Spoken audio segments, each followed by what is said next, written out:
Hi, we're in the wilds of Northumberland to cook up a Durban curry. I'm with my good friend Phil Sparrow. Hello, Mike. Hello, Phil.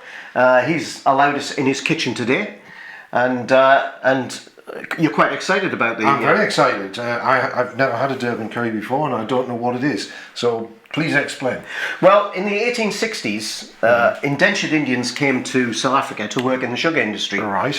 And by the time the indentured system was abolished, 150,000 Indians actually stayed in South Africa. And they obviously brought all their skills and traditions and that's ingredients. Right, yes. So, and they definitely their traditions as far as curry is concerned. Yes, yeah. So, is there a big population in South Africa today? There's 1.9 million Indians live in South Africa, which makes up the Rainbow Nation. Right, and are they from a particular area of India? Yeah, they're mostly Tamils. There's a lot of regional cooking in India. There is, yes, and it's South India. Right. So this food. Those different areas. Gujarat and Tamil Nadu. Okay. All right. Okay. And so this curry itself is that tradition. It's from that period of time, and it hasn't really changed that much. Excellent. Excellent. We have curry leaves. Yep. These are dried curry leaves. Obviously, up in Northumberland, it's quite hard to get fresh curry leaves, and so you need to use a few more than you would if you had the nice, unctuous, pungent, fresh ones that you can get in South Africa.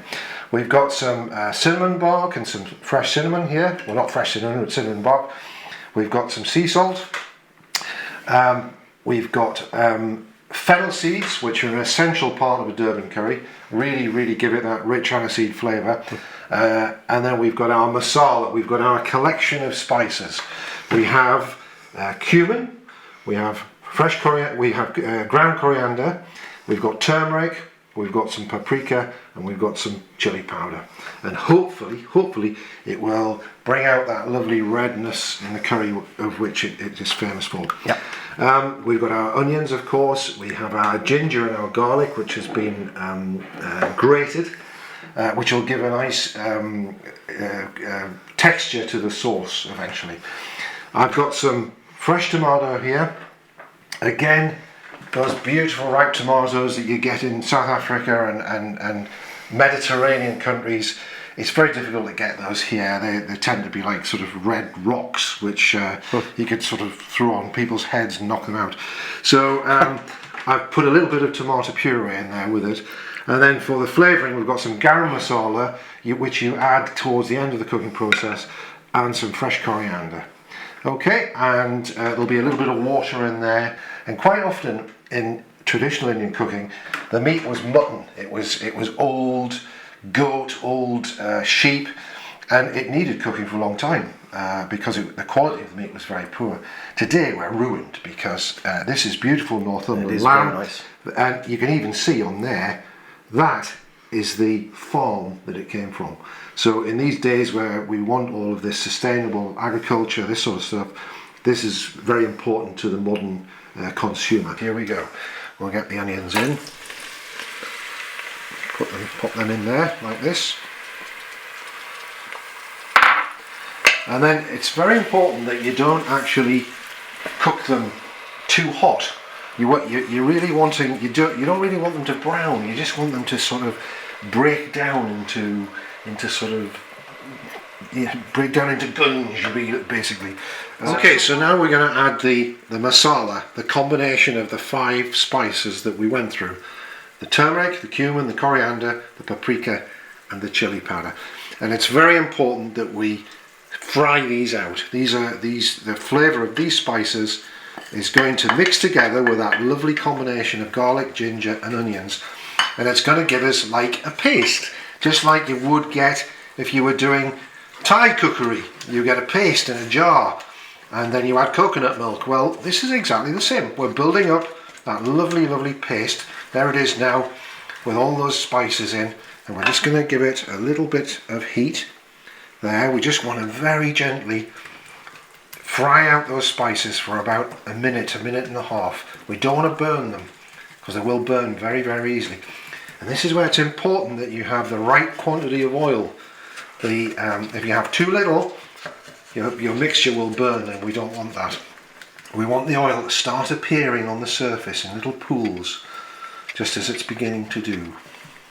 The next thing, we're going to put in the fennel seeds, the cardamom seeds, and the cloves. Now, these are slow release spices. These are going to continue giving off their flavour into the stew, basically, once the water and the lamb goes in. And we give that about another minute again. The next thing we're going to add is the tomato and the tomato puree. So now we've fried the spices, we're going to start introducing stock into the mix, and they go in, and you hear them sizzle straight away, and that's exactly what we want them to do. And we want the tomatoes to start to release their liquid into the sauce. You can see now it's starting to take up that sort of familiar curry sort of appearance. So what we're doing now is we are starting to create the sauce. This is where the alchemy, and you need little bits of water in. If it's not, it doesn't need to be too thin, but if it's too thick, it'll burn. Okay. And the last thing we want is that horrible burnt flavour in it. So yeah. we want to try and coax as much flavour out of those spices, out of the ginger, out of the garlic, out of the onions. We want to create as much flavour out of all of that combination as we can. Now we have the star ingredient, the lamb.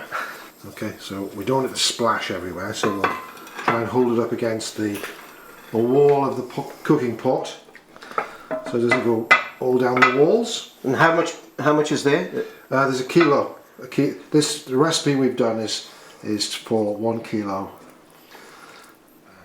And then we can pop in other ingredients that are going to help to stew it, like that. I think we'll put in half that salt, because we can always come back and put a bit more in, but you can't take it out. So there we are. All right, so and of course there was one thing we forgot, Michael. What's that? Potatoes. Oh, the potatoes. The potatoes. I think they're over here. Yeah, here we are. So the potatoes going in. Yes, a very important part of this particular dish. Yeah, which we left out. You're only supposed to put 2 potatoes in, but obviously if I put them in now, they're going to disintegrate and go to mash. We don't want that. We want them to retain their shape and but nice and soft. Nice and soft. So we'll leave this for 40 minutes to just cook the meat. Get on with its own thing. Yep. And then we'll pop those in, and we'll add the final ingredients towards the end. We'll pop those in. Yep. We'll pop those in. And just pop that there. Give it a bit of a stir. So you've been cooking it on the top. Yep. For the past 40-50 minutes. Yep. But can you put it in the oven? Well, that's what I would like to do now. Yes. You can see from looking at it how much water has come out of the lamb. Yeah. You know, that sauce level has risen quite a bit. And it's gone a little bit thinner. Yes. So what the potatoes are going to do is, as they cook, they're going to start to thicken the sauce slightly. Okay. And so that'll be the starch.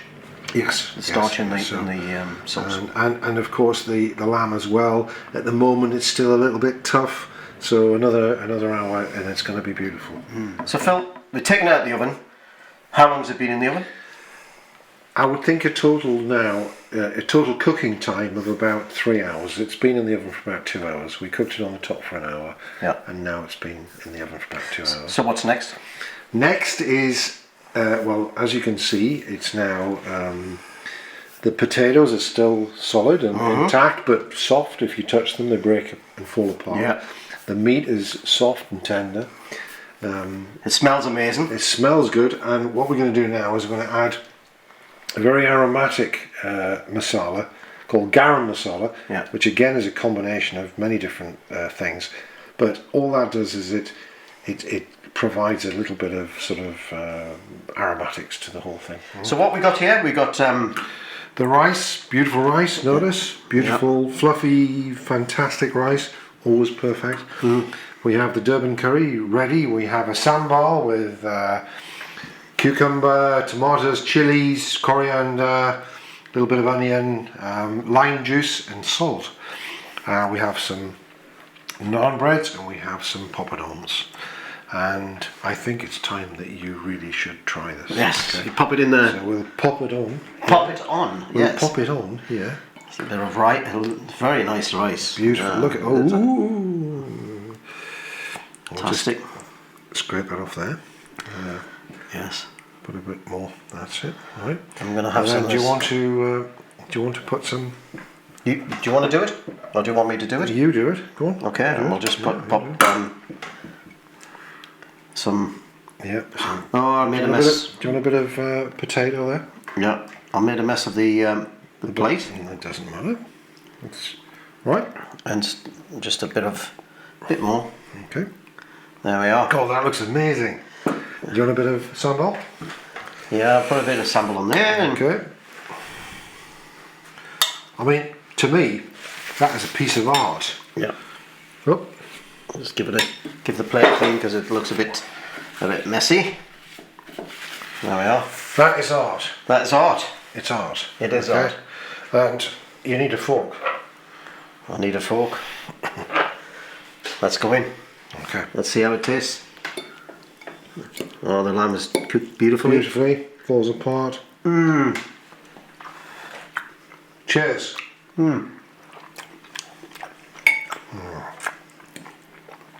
Oh, wow. You have to be here to taste this. This is outstanding. Oh, And the potato, look at that potato. oh. That's Durban. How good is that? It's great. That's Durban curry. It's got lots of flavour. You can taste the cinnamon. Yeah. You can taste Yeah, the the cinnamon comes aniseed. through, the fennel comes through, the lamb is cooked to perfection, it falls apart, it's absorbed all those amazing flavours. There's a little kick of chilli at the end. Ah, God, what's not to like? It's great. Yeah, Fantastic. I think what we need to do now is stop the camera. I just feel sorry for vegetarians. Yeah. Don't you? No. We stop the camera and we tuck in. Yes, All right. I think so. Anyway, that's the Durban curry. That's Amazing. been a fantastic day. It's getting a bit dark outside now, but Yeah. it's a fantastic day, and we're going to eat the rest of the food. Thank you very much, and enjoy making Durban curry.